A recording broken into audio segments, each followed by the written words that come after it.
যুক্তরাষ্ট্রের Los Angeles শহরের যেসব এলাকায় আগুন নিয়ন্ত্রণে এসেছে সেসব এলাকায় ফিরে যেতে শুরু করেছেন বাসিন্দারা। কিন্তু মাইলের পর মাইল জুড়ে এলাকা এখন শুধুই ধ্বংসস্তূপ। পুড়ে ছাই হওয়া পুরো এলাকা আর ধ্বংসস্তূপের রূপ নেওয়ার নিজেদের স্বপ্নের বাড়ি চেনার কোনো উপায় নেই। বাসিন্দাদের সবাই ভুগছেন চরম বিষণ্ণতায়। দাবানলে অনেকেই হারিয়েছেন সর্বস্ব। সৃষ্টি ঘটকের প্রতিবেদন।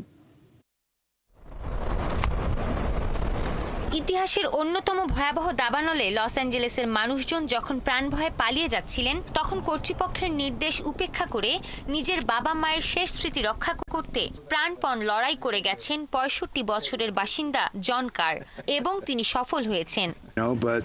আমাদের চারপাশের সবগুলো বাড়ি দাউ দাউ করে জ্বলছিল। আমি শুধু নিজের বাড়ির কাছে আগুন চলে আসা আটকাতে সারা রাত পানি ঢেলেছে। নতুন করে বাড়ি তৈরি করার সামর্থ্য আমার হতো না। তাছাড়া জন্মের পর থেকে সব স্মৃতি এই বাড়ির সঙ্গে জড়িয়ে আছে।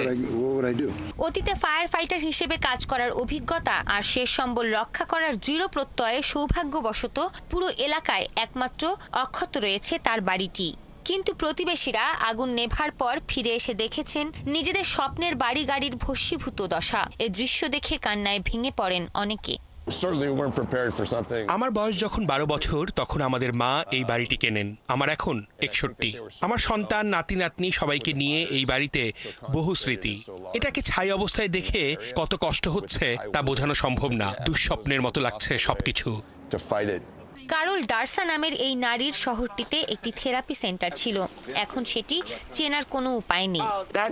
একদম কিচ্ছু নেই এখানে। 12 বছর ধরে আমি নিয়মিত এখানে বসতাম। কিভাবে মেনে নেই যে সেটা এভাবে ধ্বংস হয়ে গেল? বাসিন্দাদের কেউ কেউ বলছেন ফায়ার ফাইটাররা আরো তৎপর এবং কৌশলী হলে কিছু ক্ষয়ক্ষতি এড়ানো সম্ভব ছিল। আবার অনেকেই বলছেন ফায়ার ফাইটারদের তৎপরতাই বহু মানুষের প্রাণ রক্ষা করেছে, না হলে হতাহতের সংখ্যা আরো অনেক বেশি হতে পারত। সৃষ্টি ঘটক, ৭১।